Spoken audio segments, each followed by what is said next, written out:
Welcome to my YouTube channel. आज हम class 9 chapter 9 की क्वेश्चन आंसर सॉल्व करेंगे। तो पहला क्वेश्चन है पोजन पॉइंटर का। A student wants 10 grams of ethanol in a open beaker. After the reaction, no residue is left in the beaker. Does this mean the law of conservation mass is violated? Explain. तो ये है question है base upon तो law of conservation of mass. तो law of conservation of mass को ये है law of conservation of mass. तो this state that total mass remains constant, मतलब जो भी है रहता है वो कांस्टेंट है आफ्टर रिएक्शन और before reaction in a chemical reaction, after और before in a chemical reaction.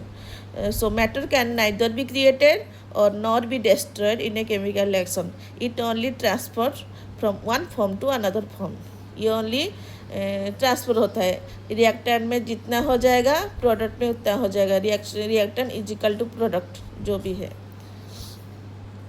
इसको बोलते हैं law of conservation of mass. And it was propose by Antoine Lavoisier in 1789 में। ये एंटोनी लावोसियर ने इसको निकाला था। तो एंटोनी लावोसियर को हम बोलते हैं फादर ऑफ मॉडर्न केमिस्ट्री। तो इसी में से ये वाला क्वेश्चन है। पहला है student bond 10 gram of ethanol. तो इथेनॉल हमें पता है, इथेनॉल का फॉर्मूला है C2H5OH। तो एक बीकर में से student bond 10 gram of ethanol in open beaker. ये बीकर ओपन है और इथेनॉल का फॉर्मूला है C2H5OH। 10 ग्राम लिया है उसने और उसने इसको हीट किया आफ्टर द रिएक्शन। बर्न किया है मतलब हीट किया है, या फिर बर्नर बोल लो या फिर कुछ भी हो, लेकिन उसने बर्न किया है। तो आफ्टर द रिएक्शन इसने रिएक्शन हो गया। तो ये ओपन बीकर है। ओपन बीकर है इसका मतलब ये है कि ऑक्सीजन प्रेजेंस है, खुला है, एयर है, तो ऑक्सीजन प्रेजेंस है। तो ओपन बीकर में रिएक्शन हुआ। After the reaction no residue found. तो उसने जब रिएक्शन ख़त्म हुआ तो उसने देखा कि इस जो बीकर है ये एम्प्टी है, ये बीकर एम्प्टी है। क्यों एम्प्टी है? क्योंकि C2H5 ऑक्सीजन के साथ मिलाकर बनाता है कार्बन डाइऑक्साइड प्लस वाटर। ये वाटर वेपर से एटमॉस्फेयर में चला गया और ये कार्बन डाइऑक्साइड गैस है वो भी एटमॉस्फेयर में चला गया। इसीलिए बीकर में कुछ नहीं है, नो रेसिड्यू, कुछ भी नहीं है, एम्प्टी है ये। तो does this mean the law of conservation mass is violated? No, does not mean that no, that does not mean that the law of conservation is violated. Law of conservation of mass is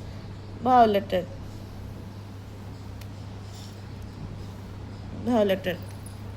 क्योंकि ethanol convert हो गया carbon dioxide and water से, और इसको हम थोड़ा सा balance कर देंगे तो ये हो जाएगा।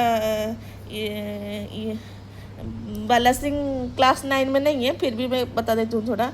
यहाँ पर ऑक्सीजन है 1 और 2 3 ऑक्सीजन है, इस साइड 3 ऑक्सीजन है, इसके पास का हाइड्रोजन है 5 + 1 6, यहाँ पर है 2 हाइड्रोजन। तो यहाँ पर 3 मल्टीप्लाई कर देंगे तो 3 का हाइड्रोजन हो जाएगा 6 हाइड्रोजन। यहाँ पर 3 × 2 6 हाइड्रोजन है यहाँ पर। और ये भी यहाँ पर भी 5 + 1 6 हाइड्रोजन है। ऑक्सीजन है इसके पास 3, तो इसके पास ऑक्सीजन हो गया 3, लेकिन ये भी 2 है 5। तो कार्बन इसके पास 2 है, तो यहाँ पर भी 2 कार्बन कर देंगे तो 2। तो लास्ट में ऑक्सीजन को बैलेंस करके जिसके इसके पास 4 + 3 7 हो गया। तो ये हो जाएगा ये 1 ये 2, यहाँ पर 3 मल्टीप्लाई कर देंगे तो 3 × 2 = 6 + 1 7। तो ये बैलेंस है इक्वेशन। तो ये वाला क्वेश्चन है। फाइनल रिएक्शन हो गया C2H5OH + 3 oxygen = 2 carbon dioxide + 3 water, water जो है वेपर स्टेज में है, मतलब नहीं ये गैस स्टेज में है। तो ये दोनों इसीलिए बीकर खाली है। तो यहाँ पर law of conservation mass violate नहीं हुआ, क्योंकि लॉ ऑफ कंजर्वेशन मतलब ये है कि matter can neither be created not be destroyed. यहाँ पर कोई ना ही कुछ क्रिएट हुआ है ना ही डिस्ट्रॉयड हुआ है, यहाँ पर ओनली इस फॉर्म से इस फॉर्म तक ट्रांसफ़र हुआ है बस। It only transform from one form to another form. तो इथेनॉल ऑक्सीजन के फॉर्म में था, यहाँ पर कार्बन डाइऑक्साइड और वाटर के फॉर्म में निकल गया। तो ये है क्वेश्चन 1 का answer. Question number 2, when 20 gram of hydrogen react completely with 160 gram of oxygen. तो हाइड्रोजन के साथ रिएक्शन कर रहा है ऑक्सीजन, तो हमें मिलेगा वाटर। तो यहाँ पर O2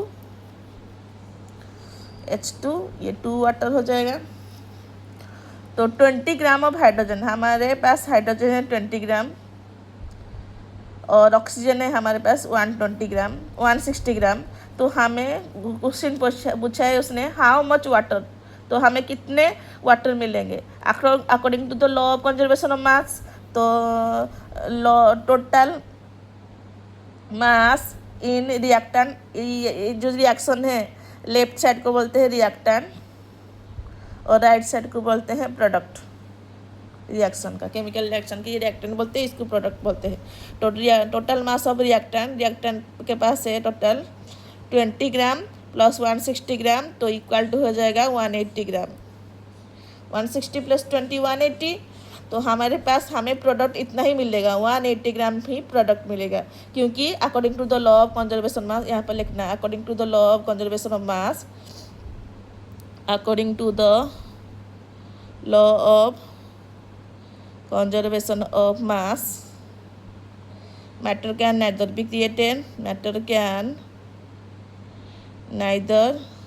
be created nor be destroyed. It only transfer from one form to another. So it only transfer from one form to another form, from one from to another. तो हमें 180 का था रिएक्टेंट में, तो product हमें भी 180 का चाहिए। तो total mass of the product यहाँ पर लिखना, total mass in the product side 180 ग्राम हो जाएगा, जो कि वाटर है हमारे पास। तो क्वेश्चन है आंसर हो जाएगा 180 ग्राम वाटर। बैलेंस ज़रूरत नहीं है, क्योंकि तुम्हें से पूछा है उसने कितने ग्राम है बस। फिर आया क्वेश्चन नंबर 3, जो कि पोज एंड पॉन्डर की है। पहले बता देती हूँ कि लॉ ऑफ कांस्टेंट प्रोपोर्शन क्या होता है। सो Joseph प्रोस्ट proposed that any compound formed by 2 or more element, the element can combine in a fixed ratio। जो भी कंपाउंड फॉर्म होंगे, मतलब जैसे कि carbon and oxygen, hydrogen and oxygen मिलाकर वाटर फॉर्म करेंगे, तो कितने प्रोपोर्शन में वो मिलेंगे, वो एक फिक्स रेशियो में होता है। In the for example water is collected, water को हम कलेक्ट करेंगे इन वेरियस सोर्सेज, लाइक वो रिवर्स में से वाटर लेके आएंगे, बोरवेल से लाएंगे, ओशन से लाएंगे, पोंड में से लाएंगे, वेल में से लाएंगे, लेक में से लाएंगे, एंड एनालिसिस, उसको एनालिसिस करेंगे। It will found that the content water content hydrogen and oxygen. हाँ, वाटर में दो ही चीज़ है, वाटर है H2O। क्वेश्चन नंबर 3 है,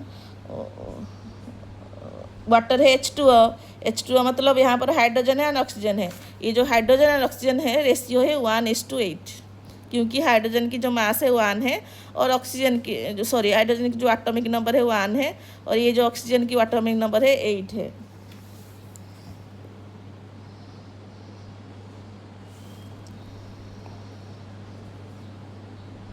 हाइड्रोजन मॉलिक्यूल में है तो इसका 2 हो जाएगा, ऑक्सीजन 8 + 8 16 हो जाएगा, तो इसको 2:16 = 1:8। तो 1:8 रेशियो में हमें मिलेगा, जो भी रेशियो है मास रेशियो है, तो 1:8 रेशियो क्या है।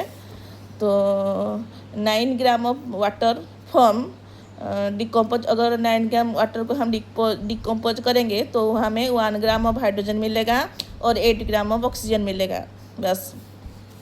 तो टोटल है हमारे पास वाटर है, वाटर मतलब 9 ग्राम वाटर है, तो इसमें से हम मिलेगा 1 ग्राम हाइड्रोजन मिलेगा और 8 ग्राम ऑक्सीजन मिलेगा। इन दोनों को मिला के 9 ग्राम होना चाहिए। तो इसकी जो कांस्टेंट प्रोपोर्शन है वो है 1:8 रेशियो में। अगर एक भाग हाइड्रोजन मिला जाएगा तो 1 भाग अगर हाइड्रोजन मिला जाएगा तो 8 भाग ऑक्सीजन मिला जाएगा उसमें से। तो ये एक रेशियो में बनता है and this is known as the law of constant proportion. इसको लॉ ऑफ कांस्टेंट प्रोपोर्शन बोलते हैं या फिर डेफिनाइट प्रोपोर्शन भी बोल सकते हैं। तो question number pose and ponder का 3। A compound consists 40% of sulfur and 60% of oxygen by mass। तो 40% सल्फर है प्लस 60% ऑक्सीजन है। तो इन दोनों की रेशियो हो जाएगा 40% अपन 60%। तो 40% मतलब 40/100, यहाँ पर 60/100 परसेंटेज कैसे निकालते हैं ना। तो ये 0 0 कट गया, 0 0 कट गया, तो ये 10 10 कट गया, तो 4:4/6। तो ये हो जाएगा 2 2 जा 4, 2 3 जा 6। तो 2:3 रेशियो में हमें मिला। तो हमें रेशियो मिला 2:3 रेशियो में हमें मिला है ये। In a sample the same compound contain 20 gram of sulphur. तो एक सैम्पल में से हमें 20 ग्राम सल्फर मिला है। तो इधर से हम रेशियो से निकालेंगे। अगर यहाँ ये सल्फर है और ये ऑक्सीजन है, इन दोनों की रेशियो है 2:3। अगर दो भाग में सल्फर 2 भाग में 20 ग्राम हो जाएगा। ये जो भी सैम्पल है उसमें से 20 ग्राम सल्फर है। तो हमें पता है जो भी सल्फर और ऑक्सीजन की रेशियो है 2:3। तो इसमें से 2 सल्फर की भाग है तो 2, तो 2:20 ग्राम हमें मिला है। सैम्पल में से 20 ग्राम सल्फर मिला है, तो 1 रेशियो में हो जाएगा 20/2, ये 10 ग्राम हो जाएगा सल्फर। सल्फर हमें 10 ग्राम है, तो हमें एक की वैल्यू मिल गई, 1 की वैल्यू मिल गई, तो हमें 3 भी मिल जाएगा। तो 3 = 10 ग्राम मल्टीप्लिकेशन हुई 3, तो ये 30 ग्राम हो जाएगा। 30 ग्राम ऑक्सीजन मिलेगा। तो 20 ग्राम सल्फर मिलेगा 30 ग्राम ऑक्सीजन से। तो ये इन दोनों की रेशियो हो जाएगा 2:3 रेशियो में मिला है।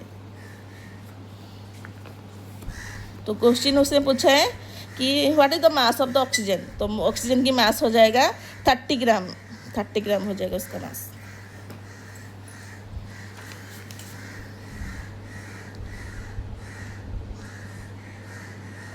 What mass the oxygen must be present satisfy the law of constant proportion. हमें पता है लॉ ऑफ कांस्टेंट प्रोपोर्शन में से रेशियो ऑक्सीजन और सल्फर की रेशियो है, सल्फर एंड ऑक्सीजन की रेशियो है 2:3 रेशियो में। इसी हिसाब से हमें कितने कितने चाहिए ऑक्सीजन। तो हमें 30 ग्राम ऑक्सीजन ही चाहिए। Question number 4, carbon monoxide contain carbon and oxygen in the mass ratio 3:4। वही सेम क्वेश्चन है। तो कार्बन मोनोक्साइड है, तो कार्बन साथ ऑक्सीजन मिला लेंगे तो कार्बन मोनोक्साइड हो जाएगा। तो फिर उन दोनों की रेशियो है 3:4। तो कार्बन एंड ऑक्सीजन की रेशियो है 3:4 रेशियो में है। तो उसने पूछा है how much oxygen will B combine with 9 gram of carbon. तो हमें कार्बन की दिया है, गिवन दिया है कार्बन कितना है 9 ग्राम है। तो हमें कार्बन की रेशियो, ये जो रेशियो इस वैल्यू पता है, तो 3 = 9, तो 1 = 9/3। तो ये हो जाएगा 3 ग्राम। एक रेशियो का 3 ग्राम हो जाएगा। तो हमारे पास ऑक्सीजन है 4, तो 4 रेशियो में हो जाएगा 4 × 3, ये 12 ग्राम हो जाएगा ऑक्सीजन। तो उसने पूछा है how much oxygen will be combined to 9 gram of carbon. तो कितने ऑक्सीजन हमें चाहिए। तो लिख लेना यहाँ पर 20 ग्राम ऑक्सीजन चाहिए। 20 gram oxygen will combine with 9 gram of carbon to form carbon dioxide carbon monoxide. अगर आंसर सही है कि नहीं तो पता करना है, तो दोनों की रेशियो निकाल दो। अगर सही है कि नहीं पता चले, रेशियो है कार्बन, हमारे पास कार्बन और ऑक्सीजन की रेशियो है ना, हमें पता है लॉ ऑफ डेफिनेट प्रोपोर्शन के द्वारा कि कार्बन और ऑक्सीजन की रेशियो है 3:4। कार्बन ऑक्सीजन की रेशियो 3:4। तो कार्बन हमें मिला 9 ग्राम, ऑक्सीजन हमें मिला 12 ग्राम। तो ये हो जाएगा ना 9 3 3 जा 9 3 4 जा 12, तो 3:4 रेशियो में मिला ना, तो ये आंसर सही है।